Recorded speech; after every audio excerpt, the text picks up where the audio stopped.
he might start taking some more fights. And before you know it, we got a big time fight on our hands with Mike Tyson in his mid-50s. And I'm all for it, okay? Because guess what? It's the Michael Jordan factor.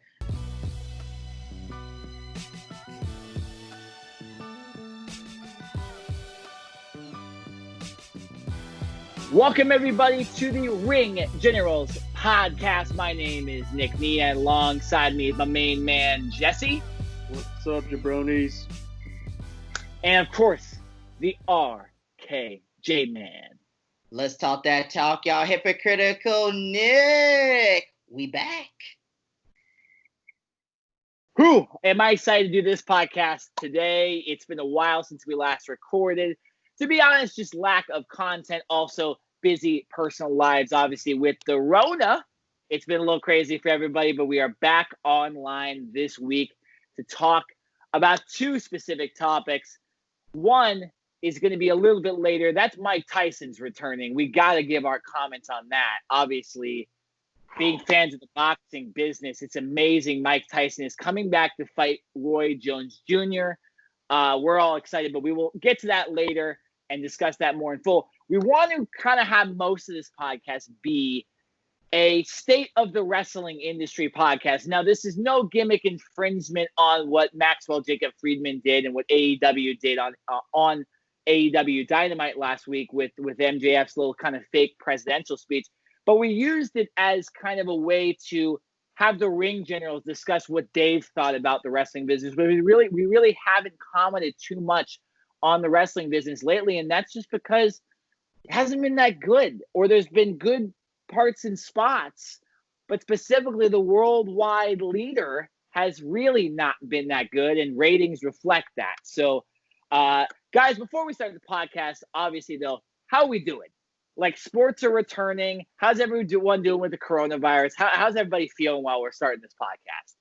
I'm doing pretty great, actually. Surprisingly, with the Rona, sports is finally back. We're actually getting to see something that we love and have a lot of passion about. So, yeah. Let me tell you something. I came face to face with the Rona, and I beat its ass, okay? So I had a situation where I was around somebody and they had it, and I was exposed to them, and I worked in direct contact. And there's a lesson to be learned, people. Please wear your mask and wash your hands, okay? And do what you need to do, okay? You may not believe in the authenticity or whatever of the Rona, but the Rona believes in you. Okay, I said that wrong. I don't care. It doesn't matter. The fact of the matter remains is this, okay? All right, if you do what you need to do, if we do what we need to do as a country, we'll survive and we'll beat this thing. I didn't come down with the Rona because I made sure that I was safe and I took the proper precautions. Everybody else needs to do the same. Unfortunately, for those of you who are not doing the same, either you're going to get the Rona or a situation is going to happen where you're going to get affected by someone who had the Rona. Also, sports has been, as I would like to say, Nick, fucking fantastic. Yeah, I love it, bro. It's been fucking amazing. Unfortunately, MLB has messed it up big time with these players going out. Once again, you need to take this seriously, MLB. However, it's been great to watch the NHL, the NBA come back, and hopefully the NFL can take this thing seriously and take the proper precautions. But yeah, it's been great. Yeah, anybody that follows me as well knows how big of a sports fan it is. I mean, it's been my whole life, and I could not applaud sports more lately, besides the Miami Marlins and St. Louis Cardinals, of course. But everybody else essentially in sports has been fantastic. There's been 0 positive tests in the NHL and NBA, MLS, as well as the National Women's Soccer League as well. All of the bubble. Baseball, been a little different. We've heard some rumors and stories about them not doing a good job, and unfortunately baseball's been affected, but it's still going, and the MLB, I think, has figured it out. But nonetheless, I'm happy, and it's something to distract us, again, away from the wrestling business, which hasn't been that good. But before we get to that, of course, guys, we got to do our little house cleaning here. We really want to thank everybody that watched our last podcast, which was our last UFC show that predicted Jorge Masvidal and Kamaru Usman, that entire pay-per-view. We want to thank anybody that viewed that, that's coming back and watching our show today because of what you saw. And again, if you're watching us for the first time or you're more of a wrestling fan and you didn't care about that UFC show, that's fine. But right now, if you haven't done it, like, subscribe, and comment. Ryan, take it away with the rest of it. Hey, man, I didn't talk about this earlier, but if you want to get into an entanglement with the podcast, get into an entanglement with the Ring Journals podcast, okay? Like Jada and August Alsina, okay? We got great stuff coming up for you guys, okay? It's going to be great coming up in the next month. We got MMA with the UFC coming up, big end of the year to that. We also got boxing with the Mike Tyson stuff coming up. Wrestling is always going to have something going on. And overall, we have a load of content up there from our previous podcast back when we just did audio. A load of great things that I listen to all the time. So just like, comment, and subscribe. If you don't like it, still like it, okay? And tell us if we're doing wrong. Tell your friends. Get your family involved. Please entangle with us, like Ryan said. Not the way that Jada did, but, you know, interact with us, please. Yeah, absolutely. Absolutely. If you like we all mentioned, I'll third it. If you want to entangle with this podcast, liking, subscribing, and commenting obviously puts us out more to the main page. It's the reason every YouTuber says it. We're not just saying it because it's the way. It really does help us, and so far it has helped us. We've been gaining subscribers slowly, and obviously the views have gone up, especially with the last podcast. So we urge you, before we get into the content, to please like, subscribe, and comment, and also follow us on Twitter, Facebook, and Instagram. You will see that in the description below, all the information for that. But guys, let's finally get into the podcast. You know, as a longtime wrestling fan, I've been watching wrestling since the mid-2000s, really like almost weekly. And I can't remember personally a time where wrestling's been at such a low point with the majority of the content. I could say right now I'm definitely in favor of AEW's content over anything else. I applaud Impact for putting on Slammiversary, but WWE just hasn't been doing a good job. I'll give the rest of my comments a little bit later once I hear you guys'. But Jesse, you know, it's kind of a running theme almost in our entire podcast that we go to do a podcast and none of us have seen anything. And that's not because we're being lazy. It's not because we don't want to do the research. It's because it sucks.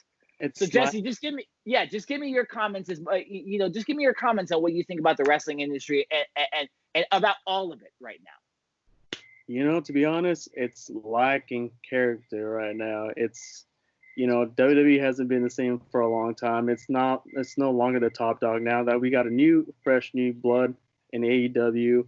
We got Impact, who actually had more pay-per-view, had a great pay-per-view this past one, better than the WWE had in a while. You know, surprisingly, these underdogs, wrestling industries are coming over on top of WWE.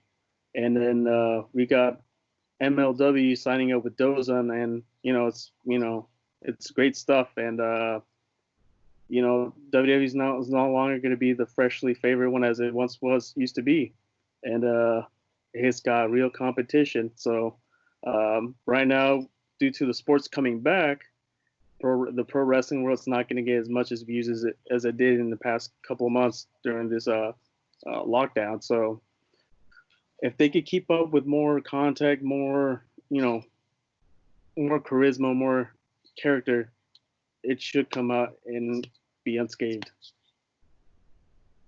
RKJ, I mean, I don't know if I know a bigger wrestling fan out there.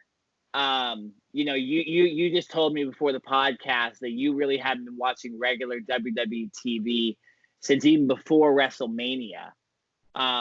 You haven't watched AEW live necessarily, but you have been watching at least the main clips, because I at least believe that you kind of respect the storylines in that company. And we all did follow the Impact Slammiversary pay-per-view, at least on social media, and follow what happened and who signed. But just, as a longtime fan since at least, the late 90s, what the hell are your thoughts, man, on what has been going on, and how disappointed are you in some ways of just the entire wrestling business? Well, I've been watching since I was 6, honestly. Yeah. On and off, obviously. But when I think of WWE right now, the main show, Raw and SmackDown, I think of a Tupac song called "They Don't Give a Fuck About Us." And as a wrestling fan, I feel like WWE doesn't give an F about us. The fact of the matter is this: if we criticize the WWE for anything, we're looked upon as ungrateful fans, fans who always complain how we're being disrespectful to the wrestlers and their craft and putting their bodies on the line. And I disagree with that. If the storylines aren't there, if your character just doesn't appeal to me, then I'm not going to be interested to watch. And I would be more concerned over the fact that they've lost about 11 million people since 2001 over wrestling. It's getting ridiculous. Wrestling has just been so bad. And what's frustrating to me as a fan is the fact that they're claiming that it's because of the pandemic why the ratings are so bad.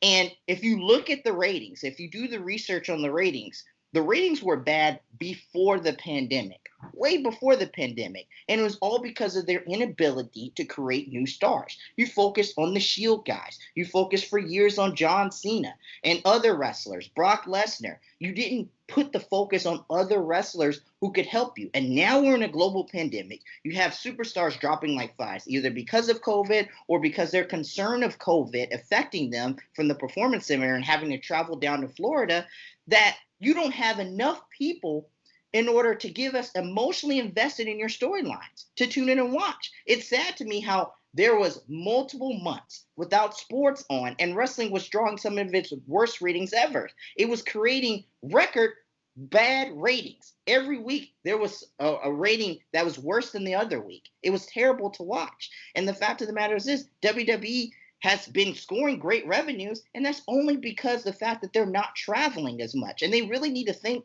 the Lord God on high, the fact that they have a great deal with Fox and a great deal with NBC Universal and a great deal with Saudi Arabia. Because if they didn't have those deals, then guess what? WWE will be looking at bankruptcy right about now because they ain't making any money from the live gate. It's a terrible situation. And as a wrestling fan, I'm not emotionally invested in wrestling right now. I'm not emotionally invested in WWE. Yeah, I'm invested in AEW, but to be honest with you, there's been weeks where they haven't put on their best product either. We'll talk about him a little bit later, but that Mike Tyson fight with Chris Jericho, at the ending of that segment at AEW, I thought was completely worthless now that Mike Tyson's getting ready to go fight on September 12th. And overall, WWE, who is seen as the worldwide leader in wrestling, has clearly underperformed. Jesse, I want to get your opinion on specifically also like we can hit on WWE all we want, right? But give me things that you've liked about what the other companies have done, what AEW said. You specifically mentioned, I believe it was who were you just talking about a second ago that you said added a deal with DAZN? MLW. MLW did a deal with Roseanne. Which is what exclusively goes to either pro boxing or another MMA organization such as Bellator, and it's a great, it's a giant deal for them. So for them to be more exposed, and this is a great opportunity for these guys, for this industry to be more exposed and be the fresh up and coming blood. If it's been a while, MLW's been around for a while, but this is its big chance. This is its biggest moment, its stage, and I think it's gonna take it, and it's gonna take it by storm. Yeah, well, and so obviously it's great to hear. MLW has been a very up and coming company. It kind of reminds me of Ring of Honor a little bit, like the top minor league company. And that's no disrespect. There are some companies that are bigger and there are some that are lower. When people call AEW minor leagues, you're just a WWE mark. Like, that's just what you are. It's just not true. Impact is also not the minor leagues. They're high quality wrestling. But there are those lower tier shows like MLW, and look at that, they're getting exposure from DAZN. But so like MLW, what have you seen from AEW and Impact that has made you at least stick with the wrestling business a little bit? Because I feel like those are the two companies that have been keeping people around. The views have to go somewhere, right? Like they have to go somewhere. Definitely. AEW, not AEW, Ring of Honor and Impact, they're actually bringing up guys that WWE released these past couple of months ago, and now they're coming in, having a new creative ideas, and having bigger chances. They're getting more of a exposure than they did in the past six or several months when they were with the WWE, when they were sitting aside and doing nothing, being wasted. So their talents are being implemented and utilized for a better product, and from WWE was using them before, was just wasting them. And so, these guys are making a little bit less money, of course, but they actually like to be competing, and they'd rather be competing than get more money than they did with the WWE. Well, and also not being used as well. Now, I do want to ask you one more question. Did you see or hear Eric Young's comments about Vince McMahon? No, I actually didn't pay attention to that one, actually. You have not. So Eric Young went on Chris Van Vliet's podcast and said many things about his run in WWE. Obviously, very interesting because Eric Young, I think, one of the most, if not the most, underutilized professional wrestler in WWE. Maybe the most underrated or underutilized professional wrestler in professional wrestling. Like the fact that they didn't use his talent was just ridiculous. But he mentioned stuff like all the flaws are created by one person, a la Vince McMahon. Vince McMahon failed as a leader. His creative is this is in quote unquote old school, right? What are your thoughts on that? Do you agree with him, or do you think he's just disgruntled in a way? I'll say I'll give you comment, RKJ. I'll give you comments in a second. I'll let you Jeffries. Yeah. I'll say this: he's right, but also a little bit disgruntled at the same time. Because if they're not going to be, Vince has got a guy on his left ear telling him, like, "Hey man, this is not a good stuff. I don't want this guy to be in." And he kind of thinks about it and say, "Okay, so who should I use? Use a bigger star, an older character like Ric Flair. Say bring back Ric Flair. Come on." Why do you bring back Ric Flair? I mean, this guy's awesome on mic, of course, but still, he can't compete. And we need new product and young blood to come in and, kind of be invested. Like they did John Cena several years ago. He was, shitty on the mic, very competitor, but he got better throughout the years. They invested time in him. And now look what happened now. I mean, he's not wrong. RKJ, I want you to respond to what Jesse said, and also just talk about Eric Young as well. Did you see his comments? Oh, I absolutely saw his comments, and I agree. I really just give your comments and respond to what Jesse said as well. Look, man, Eric Young was absolutely positively right. Vince McMahon has failed as a leader, and like I've said multiple times on this podcast, the old guard has got to change. The Bruce Pritchards of the world, the Paul Heymans of the world, the Vince McMahons of the world, and the multiple other people, John Laurinaitis, Pat Patterson, I respect him. They all have got to go. You have got to have a younger base there in the WWE. Bring in Shawn Michaels, bring in Triple H, bring in several minority talents who can be able to influence what's going on backstage. I've heard rumors that Daniel Bryan and Edge have actually been contributing some ideas to the creative plans to SmackDown, which has made things better, and they've called for more push for more stars. If you're not doing anything with certain wrestlers, why can't Vince be like what he did with Triple H? He told Triple H, hey, we want to come on creative meetings with me, and Triple H became a booker through that way. Why can't Daniel Bryan and some of these other superstars who aren't being utilized, who are veterans in the business, why can't they come on creative and add fresh ideas and fresh aspects to the product? But I don't understand why we keep going back to the well of the Bruce Pritchards, the Paul Heymans, Pat Patterson. I love you, Pat, but they're all very, very old, and they have very old ways of thinking. Bruce Pritchard and Jim, I saw a video with R-Truth saying Bruce Pritchard and Jim Ross allegedly told him that wrestling is a white man's sport. Those ideas have got to go. They have got to go.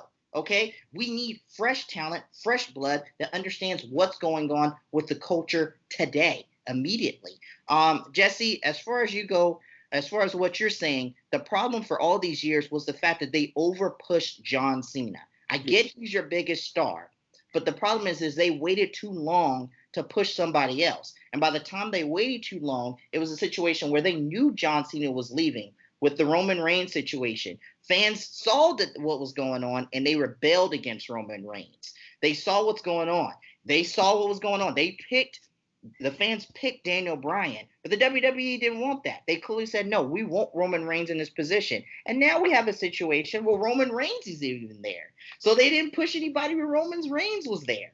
Barely. Only one person I could see, Seth Rollins. So now you have a major star gap issue. And now in a time when you're trying to create stars, you have an issue where people aren't watching because you weren't creating them in the first place. It's a very, very bad situation. And I agree with Eric Young. Vince McMahon is the problem. And things need to change, and it needs to start from the top of Vince McMahon. I can't believe that. I mean, honestly, we can come on this podcast every single week if we want to. Twice a week. And say that Vince McMahon needs to be out. And we will be right every single week because the man needs to fucking go. It's so old. Like, imagine, like, you've watched the same TV show. You're watching, like, Friends when it was first out, right? And slowly but surely, the storylines in the show just started to suck. And you were like, God, I hope it goes back to season 1 and season 2 and season 3 because that was good. But like, it's boring. They're just sitting on their couch. It's not doing anything, right? I'm not taking a shot at Friends here. Friends was awesome. Friends is an example of a show that was like amazing all the way through. It's just, I don't know, man. It's so old what's going on there. And old, the reason I use a word like old is because the fucking people in charge are old. They literally are. Their skin is wrinkling as we speak right now. Okay? I mean, honestly, if there's a COVID outbreak in the WWE creative room, everybody's at risk. Everybody is severely at risk. When I say at risk, I mean everybody's older than like 85 in there, right? Is Pat Patterson still on the, like, if Pat Patterson's still fucking talking to me in the meetings, I'm done. Okay, I'm done. Like, you know what I'm saying? Like, it's just old school ideas in a new school environment. RKJ, you're talking about, you said a bunch of things. You said they need people talking about, they need more people, more minorities discussing, because obviously it's been a white man's sport. It still is to a lot of points, right? Like, a lot of the ideas for black wrestlers are just ridiculous, right? Even to today, it's like, especially with WWE too, because they're choosing the gimmicks. It's like, there's a little racial thing behind it. Not that they're being racist, but like, they're like, Street Profits, those two guys are black. They talk a certain way. Let's make them jump around and like rap. Talk a certain, like, you know what I'm saying? Like, obviously it works and they guessed right, but it hasn't worked in other cases. And overall, the booking just in general is just so old school. Like the weird, the same recycled storylines, the same recycled type of match, endings to shows. Do you know how sick I am of like the old school, like WWE? There's two guys about to fight at a pay-per-view and they're fighting 2 weeks before the pay-per-view and fucking 100 guys come out to stop them in this big brawl, and Michael Cole, or whoever the announcer is, saying the exact same quotes that they always say during the fight, and then somehow 50 people on each side can't stop the two. Like, it's so old. Like, I know it's a part of wrestling and that stuff's not going to go away, but like, that's the type of stuff that does need to like be put on the back burner for like 2 years. Like, we shouldn't, I've always said this, RKJ, and Jesse, you may not know this because you weren't with us early on in the podcast. The biggest thing about professional wrestling with me is the art of surprise. I don't really want to know what's going to happen. Yeah, I might think it's a good idea for a certain wrestler to win, and I might expect the way a storyline went for a certain wrestler to win. But during the match, I don't want to know what's going to happen. Like, I don't want it to be super predictable. I don't want a pay-per-view to be exactly. Yeah. I'm not talking about the pop and the surprise of a new person. I'm just talking about, I want matches to be different. And that's why I think a company like AEW Impact coming in during this coronavirus pandemic and coming in to swoop and save us, they've been coming up with fresh ideas. The fact that, WWE's who's in their WWE Championship match? Randy Orton. I love Randy Orton. He's one of my favorite wrestlers. But Randy Orton should not be fighting for the WWE Championship. It should be anybody else. Fuck Otis. Think of any other young star. I can't think off the top of my head because I'm too angry. But like, come on. Like why is it always an old school wrestler? Meanwhile, the top match in AEW is Jericho, who's one of the leaders. I know he's old, versus Orange Cassidy, who fucking wrestles with hands in his pockets.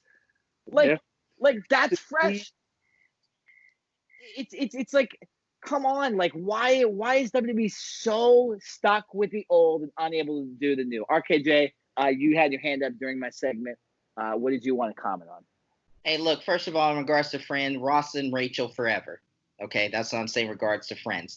Now, here's the thing, man, when it comes to the Impact Wrestling situation. Okay, we talked to some people last year from that organization who were a part of that organization, Nick, and they told us a couple of things. And to be honest with you, I think Impact has completely changed since then, to be honest with you. I agree. And they've gotten more aggressive. And the saying, another man's trash is another person's treasure. And in regards to Impact Wrestling, they're picking up a lot of treasures for a good price right now because of the WWE releasing them. So I got to give them credit for what they're doing. And then as far as Orange Cassidy goes, man, I looked him in the face. I looked him in the face last year and said, I don't know if you're going to make it on TNT. You know that. You saw me there. Tell him that. And he absolutely has killed it on TNT. So I don't understand what's going on. But I do have another question. I have a question for you guys. Is besides obviously getting rid of the higher people in charge who are older, who have old ideas of thinking, and Vince McMahon and Bruce Pritchard, Kevin Dunn, John Laurinaitis, the list goes on and on. We could just spend hours talking about the older people in wrestling that need to go in the WWE. Instead of that, what else do you think it will take to have a surge in the product, and a surge in the WWE, and a surge in wrestling industry in general? Because a couple weeks ago, I heard a rumor that John Cena was a free agent. Now, that was incorrect. That report was untrue, and Meltzer came out and confirmed, hey, that's not the right article. That's incorrect. He's still signed with WWE. But can you imagine if John Cena got away from the WWE for just a moment and AEW signed him? I've been harping on this for years. That would create another surge in pro wrestling. That's not happening. WCW. Okay, I'll tell you this, Rod. Cena said repeatedly, WWE is his home. He will never, ever go to any other company besides the WWE. And, I had to say this, Ryan, and it's going to break your heart, but he's never going to fucking leave to the WWE, okay? It's his home. It's his passion. This is where his favorite fans, his whole damn fan base is basically, banned off this fucking WWE, and he's not gonna leave it for AEW, Impact, or Ring of Honor, or New Japan. Let me ask you a question. He can do New Japan. He can do New Japan. I can see that. I can see him do New Japan. Let me ask you a question. How many times have we heard that from a wrestler? Oh, I love the WWE. They're my home. They're my family. A couple years later, they're getting into events or the management. They leave. They go somewhere else. Happened multiple times during the era. Randy Savage, Hulk Hogan, two main wrestlers. And I could just keep going down the list of wrestlers who said that they were going to stay with WWE. We all know that Vince has got his favorites, just like fucking Dana White. He's got his own. That's the no. I disagree with that. I don't think Dana White has favorites. I think Dana White likes fucking money, and his favorites are the one that makes him money. That's different, though, because Dana White really hasn't been wrong necessarily with his favorites. How many fucking times has Vince McMahon been wrong about his favorites? Okay, yeah. It's ridiculous. I mean, like held on to Hulk Hogan too long. You know what I'm saying? Like that, and then he went over to WCW, got fresh ideas, turned heel, boom, biggest wrestler ever. In modern day, it's obviously not the same thing, and you're not going to see John Cena, I think, go to AEW. But look at watch. I'm saying look in the next couple months.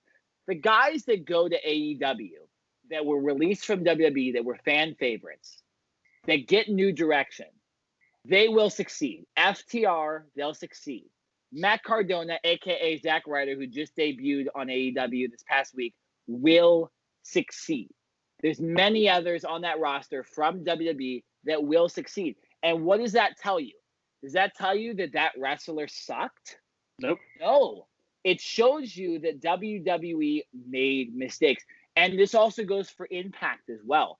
If these wrestlers that were released, Eric Young, and many others, the Good Brothers, the Kurt Hawkins. I don't know what his name is right now in Impact. I'm just going to say Kurt Hawkins. You guys all know it's it. Brian Myers. Brian Myers is his real name. Yes, that is what it is. I succeed, especially in Impact. They're not bad wrestlers. They may be bad sports entertainers.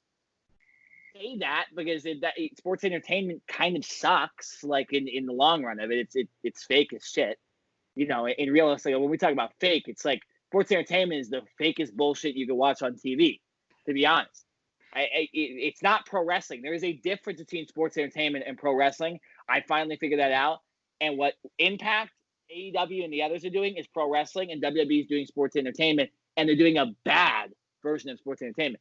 But going back to what I was saying, if those guys could succeed at Impact, they weren't bad wrestlers. They had bad direction. And Vince is just out of touch, like many other fucking 70-year-olds in this world are out of touch. How many people do we still see complain about kneeling during the games right now?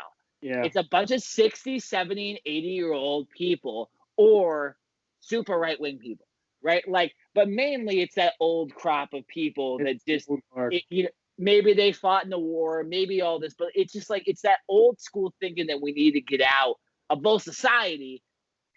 Wrestling, WWE is the worst version of the old still running the show. Nick, what do you think, though, needs to change? What do you think can put a jolt in the industry? Obviously, we've ruled out John Cena going anywhere else. Triple H will. Triple H will. But what? I don't mean Triple H wrestling. I mean Triple H running the WWE will be the change. But let's okay, you could do that. But when we've seen AEW as well as NXT in that last hour, they beat Raw's last hour. Their whole show, both of their shows, ridiculous, right? Right? How ridiculous is that? You know, and that's easy. That's embarrassing. I don't know what it's going to take. There's only a couple ideas I have. Here, I'll give you an answer, though.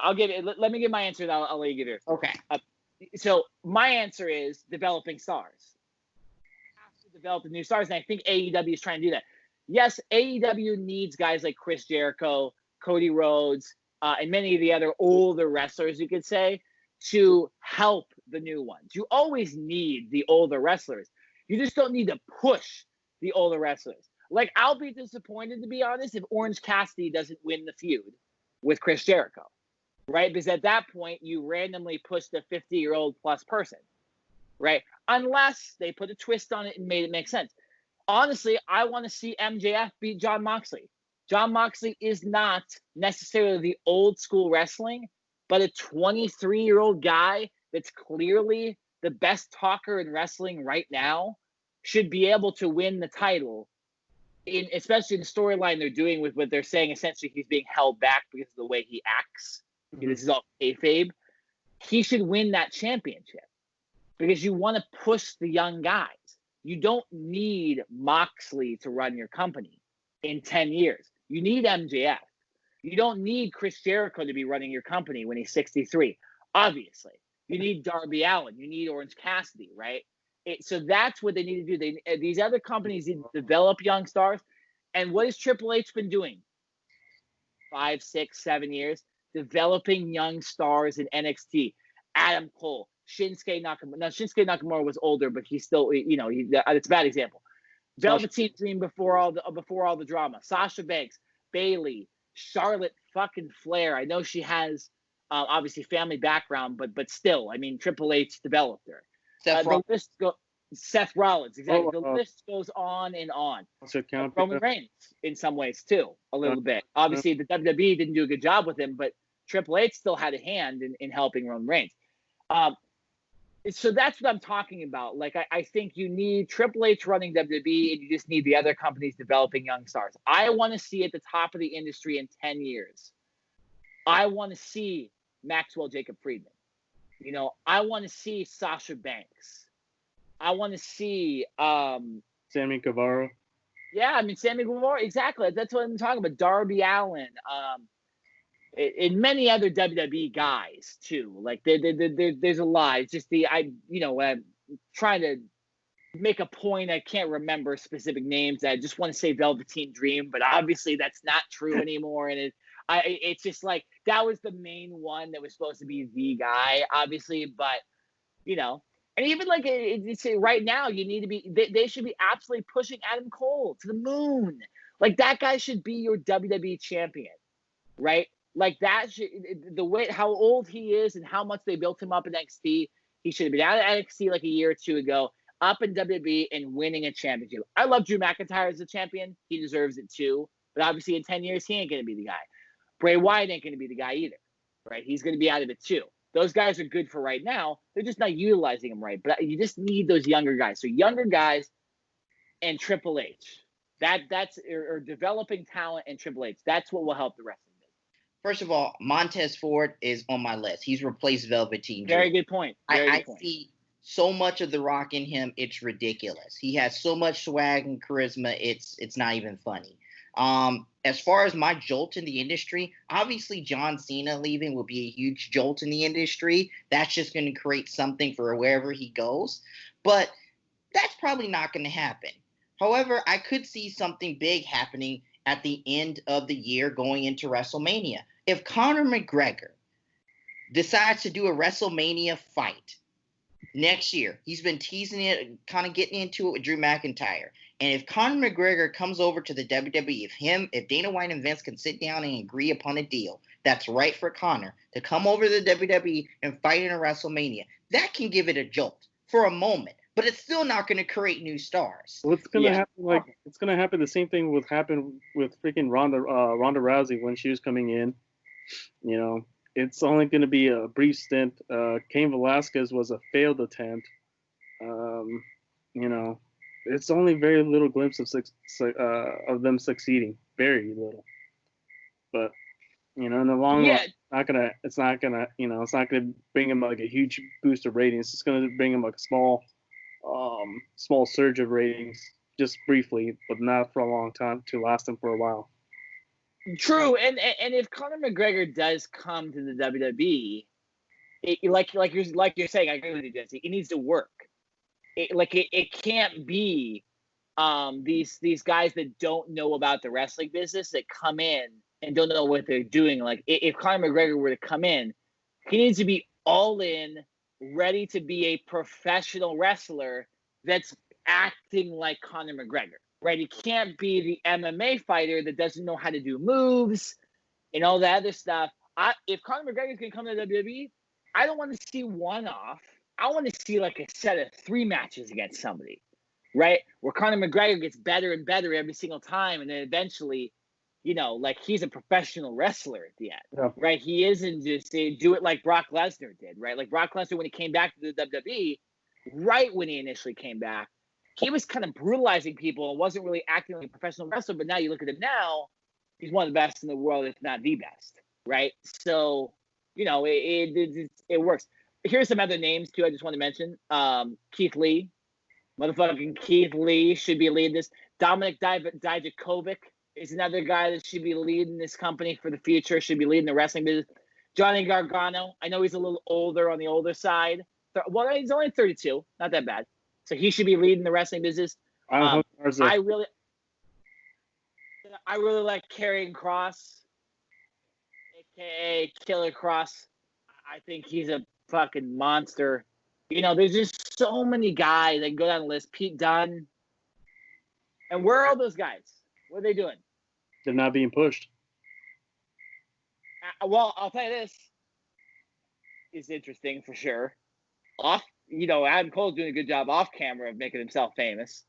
But, and that's what I'm talking about. You look at Triple H, right? What did Triple H say? So, like, imagine if a wrestler goes on a TV show, like Pat McAfee's TV show, and crosses the guy out, pushes over the mic stand, gets in the guy's face legitimately, and just destroys the guy's character in TV show. Do you really think Vince is going to be like, oh, let's bring that guy in? No, he won't. But what did Triple H do? Triple H was like, I'm going to invite Pat McAfee to NXT. And you know who's going to watch that episode? Me. Because I want to see that. Because I love Pat McAfee, number one. I love Adam Cole. And I saw the interaction, and it made me feel good. Because I'm like, that's some good shit. Like, that's some legitimate good shit. If it's kayfabe or not, they made that look so real that it probably was. Right? Like, it's just, it's good stuff. But, like, that's the stuff that needs to happen. Who's behind that? Triple H. Right? So, yes, short-term, RKJ, I do agree with you. Conor McGregor would work. But, again, right after that, you got to have the guy to face Conor McGregor. Right? Yeah, maybe Matt Riddle. Right? You have to have Keith Lee. You have to have Johnny Gargano or whoever. Yeah, no, exactly. That's what I'm saying. Like, you have to have that guy that's built up to be this superstar that's trending in the wrestling business. And then he fights Conor McGregor, and then that guy beats Conor McGregor, and everybody's like, oh, who's this pro wrestler? And it's the top guy, and then you build, and you have that guy build young stars and do all that. John Cena tried to in some ways, but because of the way he was pushed, it was almost impossible for him to truly do it himself. He needed the help of Vince and the writing staff. I do think John Cena did a good job at the top in WWE, but because of how much they pushed him, going back to what you said, RKJ, it did end up creating what we have now. And then obviously not doing COVID testing, it made Roman Reigns disappear, who was the top guy, was really growing on me, to be honest. So, it's very good discussion. You guys have any other thoughts on the wrestling business before we get into the Mike Tyson stuff? No. Any last words? We vented enough. I'm sweating now, by the way, that's how you know it's been a good show. I'm sweating. But yeah, okay. So let's move on. Mike Tyson is back, baby. I guess throw in a little Adam Cole thing in there. But yeah, Mike Tyson's back.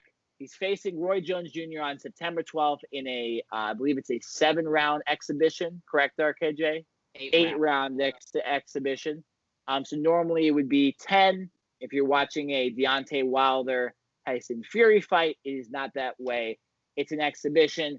There's been rumors of Mike Tyson's just going to win the fight.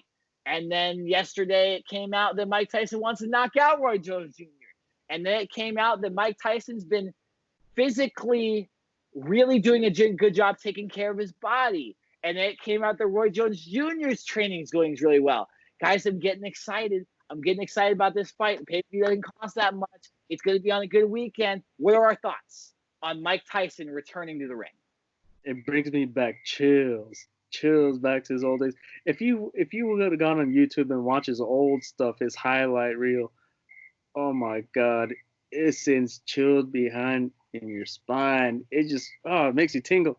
But hey, look, Mike Tyson has been, like you said, Nick, he's been healthy. He's been training for months. He's trying to keep himself in a stable lifestyle right now. And, he's interacting with MMA fighters and, professional wrestling. He's been involved in both. And you know what? This kind of helps him both the professional wrestling and MMA and himself. And then when he got the offer, the chance of fighting the charity, he took it. He said, fuck yeah, dude, I want to fight. And then, they offered him Roy Jones Jr. And Roy said, it's too hard not to pass up Mike Tyson. I mean, these guys, oh my God, legends of the sport. If it's going to be like the vintage Mike Tyson we see or the vintage Roy Jones Jr., who knows? But nevertheless, these are legends that we love to see in action. It's going to be a great, fantastic fight. RKJ, obviously you and I have not seen too much of Mike Tyson, correct? Yep.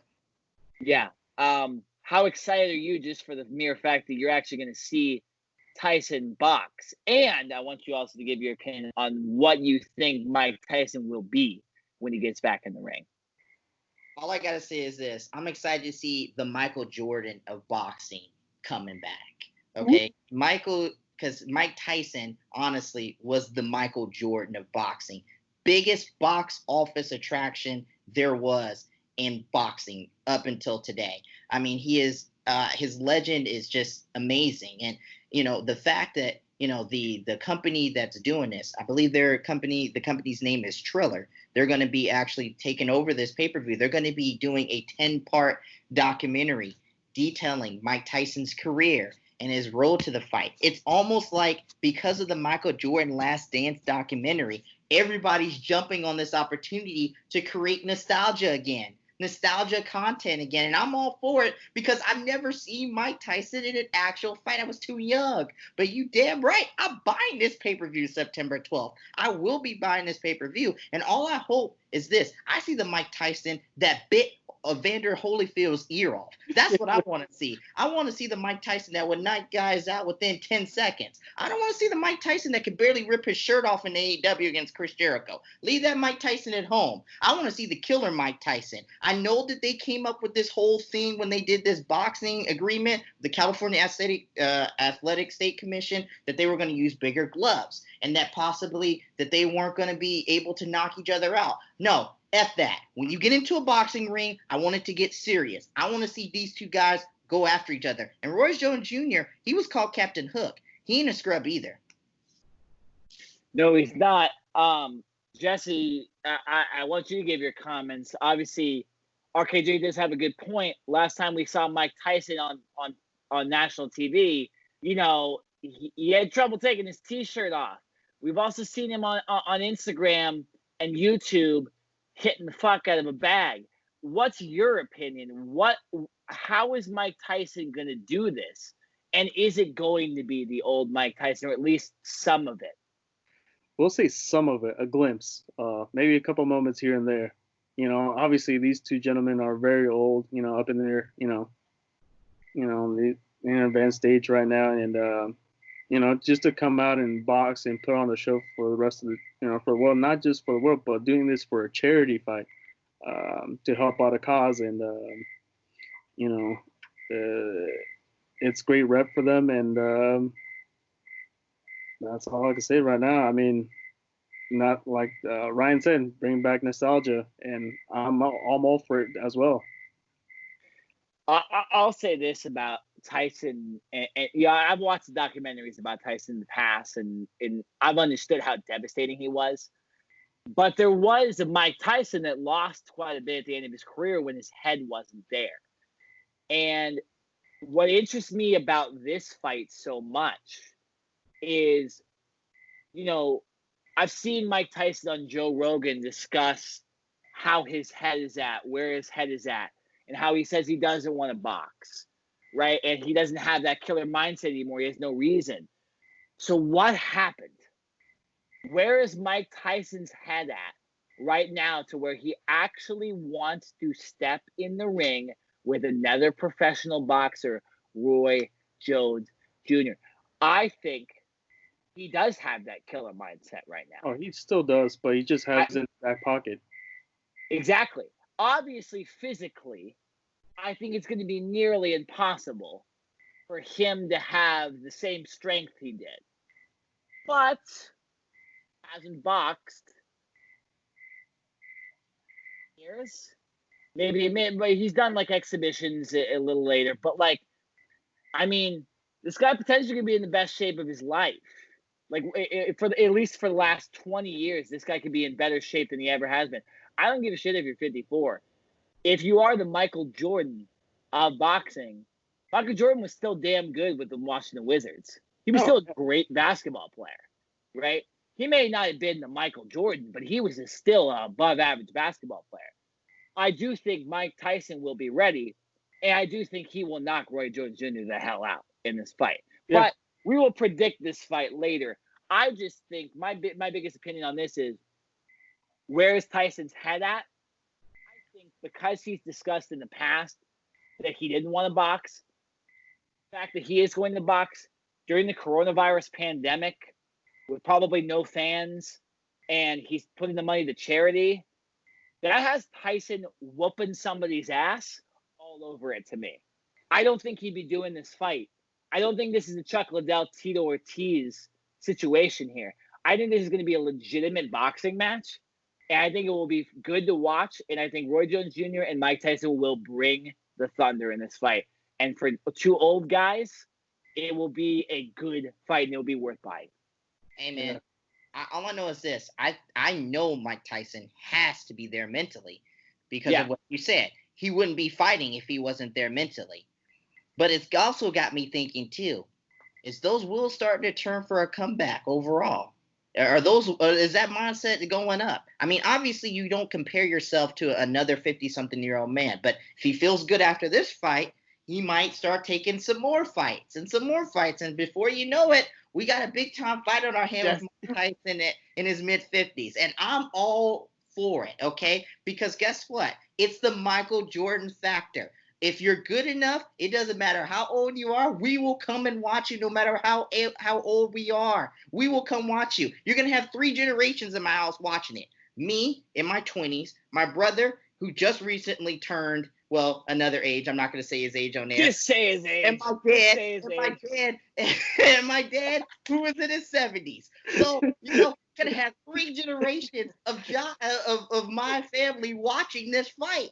We're going to be watching this fight of all ages. Why? Because if you are good and your greatness is so awesome, we will come and watch the fight no matter how old you are, because that is what Americans do. And the fact of the matter is, we want to watch anything right now with sports because over 70% of Americans said they will watch sports even without fans. Jesse, go ahead. To that extent, Ryan. But look, he is the Michael Jordan of boxing. But look, the man loves his weed. He loves his shrooms. He loves doing DMT. He even said on Rogan's podcast, he brought on Henry Cejudo as well. And, he actually took Henry Cejudo to Tampa and for the AEW. And look what he was doing after that. After that event, he was doing drugs and he was walking butt-ass naked down the street. And you know what Henry said? Is kids do not do drugs. And this is a guy who does drugs every other day or week, and he does it whatever the hell he wants to do. So I mean, yes, he will be there. He will have a killer mindset, but then he's gonna put it on the back of his pocket and just kind of do his own thing and focus on his life. Well, he can do weed as much as he wants to as long as he's not training for a fight. I don't think he's doing weed right now. Oh, yes, he does. He is? Oh, yes, he is. Yeah. Yes, he is. So if he's doing weed right now, okay. But let's say, for instance, he wants a full fight, and he knows he's going to make a lot of money against maybe a Deontay Wilder, for example, and he knows he's going to get about $15 million. You can buy as many shrooms as you want to for $15 million, but put it away for the moment being to train for this fight. Okay, so I definitely think Mike Tyson, if he wins this fight, the wheels will start turning in his head. He'll hear it from people. ESPN First Take will play it. Skip and Shannon will talk about it. The various other news outlets will talk. Can Mike Tyson make a comeback? They'll compare him to Jordan with the Wizards. They'll compare him. It'll get in his mindset. And I would not be surprised if at the end of the year or early next year, once this virus pandemic is over, once people are getting vaccinated, once it's a situation where we can have fans again, you see a big money fight being rumored with the Mike Tyson and Deontay Wilder or somebody big or Floyd Mayweather, something like that, to the extent that can get fans really into boxing. Because what we said, boxing's missing marquee stars. It has a WWE problem. Yeah, but boxing's got its own little stars up and coming up. Yeah, they're not as big as Tyson, or Deontay Wilder or, Tyson Fury, or Anthony Joshua right now. Those are like the 4 biggest stars right now of the boxing industry. Besides the lighter weights like Canelo, Triple G, and and so on. Look, what I could see Mike Tyson doing, he might do another charity fight, but he won't be doing a comeback fight. Fighting professionally. I could see him training other fighters and having those fighters actually train fight professionally. He's got a great mindset. He could be a great coach. He's got a mindset, and he's actually been training a couple of MMA fighters like Francis Ngannou, who is a killer, and he was showing how to pivot, how to move his hips, how to fake. And he brought in Henry Cejudo as well. He's brought in other fighters, in to train. And, I see him as a long-time good coach. As long as he's not doing weed like every other day or during the sessions, he's fine. I'll be honest here. The thing about the weed is, I think the only concern about marijuana for me is the testing of it and it be deeming a fight.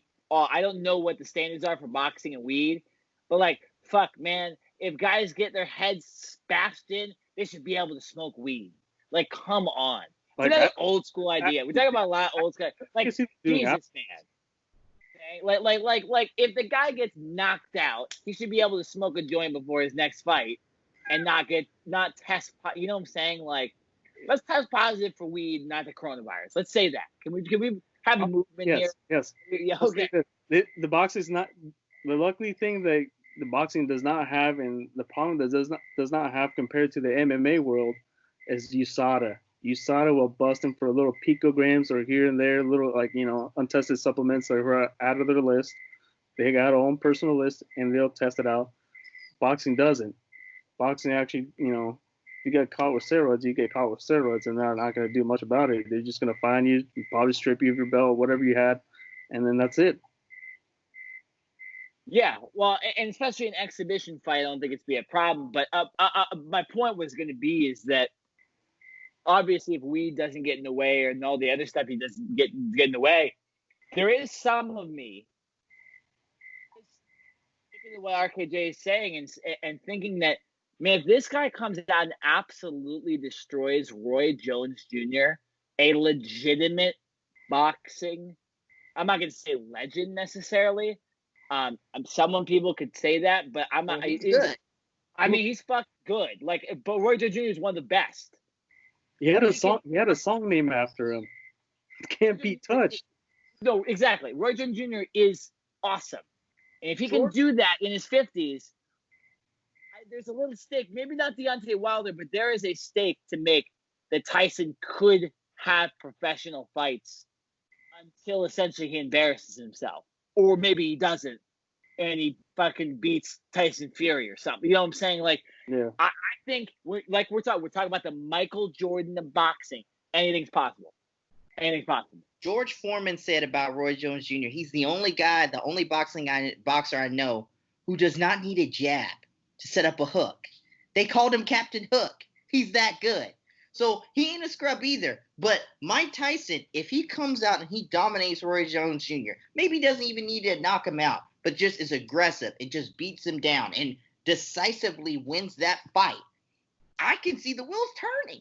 And it would make sense because you could make more money. Think about what's out there now. In 2000, 1999, 1998, when Mike Tyson was huge, there wasn't these streaming platforms that was out now these days. Now you have a company like Triller who's paying north of $50 million to get the rights to this pay-per-view. Think about how much money Mike Tyson could make in this day and age of social media with the millennials who are willing to pay for something that is good. And this documentary is going to get everybody hyped because those of us, like me, who have not been exposed to Mike Tyson as much as we would have liked to be because of our age, is going to see it and think of the Michael Jordan Last Dance documentary and think of how good the guy was, start looking into old fights and whatnot, and we're going to buy the pay-per-view. And Mike Tyson is going to make a lot of money in this day and age of social media if he continues to fight. That's why I think he's going to dominate this fight against Roy Jones Jr., and we're going to see a big Mike Tyson fight either late this year or early next year. RKJ, I can see that happening too, man. Obviously, like, it goes against what I think usually about old fights, but Mike Tyson's different. Mike Tyson is different. MMA is a little different for these older fighters, but boxing, I just think the best of all time legitimately can go out there and still box, especially with what we've seen. And Jesse, I wanted to ask you this too real quick before we kind of end this podcast. Yeah. Have you personally, when we watch boxers like practice and be, in the gym getting ready for a fight, they look good, right? Like they look awesome. But like Mike Tyson in these videos looks better than a lot of the current fighters with how hard and quick he hits. Like, what is your opinion on that? Just looking at a 54-year-old, what is that like? How better is that than a lot of current fighters right now? Oh man, you have no idea, man. For okay, for the amount of time he's been away from boxing, and maybe he's been, been trying to, do workouts here and there, but stays out of the gym most of the time and do the other stuff, focus on his other parts of his life, and it's just basically second nature to him. It's basically, it's say if you're doing, say you go out for hikes every once in a while, and and you start doing it repetitively, and then you start doing some other stuff, and it's just basically a hobby. And what he's doing right now with boxing, it's basically his second nature. His basic instincts are just always going to be there, because throughout repetitively he's been doing it, since he was a young kid, a young stud, and now that he's older, he still has it. And compared to what we see other, what he did in the past, he still has that basic killer instinct. Whether his coach is there, whether his old coach is there or not, he still has it. And once you have that killer instinct, it's never gonna go away.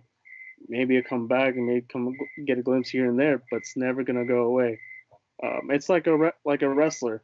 If a wrestler has been doing that for so many years, and it just becomes second nature. It's his passion, and if he gets back into a cage or a wrestling mat, and starts doing competitively, it's still gonna have it. He's still gonna remember those basic instincts, those moves, and he doesn't have to really think about it twice. And I think that's what Roy Jones Jr. and Mike Tyson have in common. Yeah, I'll say this too. An important point about boxing as well is a boxer's legs, because you can have that power, but in a recent interview, with Roy Jones Jr., he discussed that, hey, like, I know I might lose this fight. He didn't say that in general, but I think he's just alluding to the fact, hey, I might lose this fight. But what if Tyson just loses his legs? Yeah. Like, you know what I'm saying? Like, that's one thing that could come into play. You can always be hitting the bag, but that is, I think, the one thing where you look at the age of Mike Tyson and you go, that could just fuck him. That absolutely could just fuck him over completely. The movement, yes. Especially if you don't utilize your leg movement, it could basically destroy you.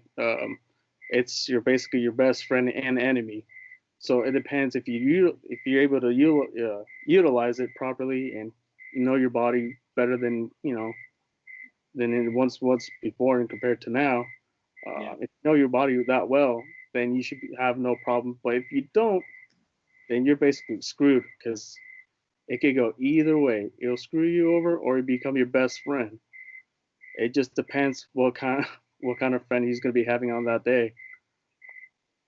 Exactly. RKJ, give your last comments on this Mike Tyson fight coming up. Really quick, I know we were talking a little bit about what could jolt the wrestling industry. If I'm Tony Khan, knowing my relationship with Mike Tyson, I would send Chris Jericho out there. If you want to continue that storyline, send Chris Jericho out there September. That's good. Ooh, okay, have him get into Mike Tyson's face after the fight. Whether he wins or loses, have him get it, because it's an exhibition fight anyway, so nobody is not going to care. But have him get a fight and now get people talking legitimately about what's going on between AEW's Chris Jericho and Mike Tyson. It's going to get people legitimately interested. I love that idea. By the way, we talked about Deontay Wilder or another legitimate fight.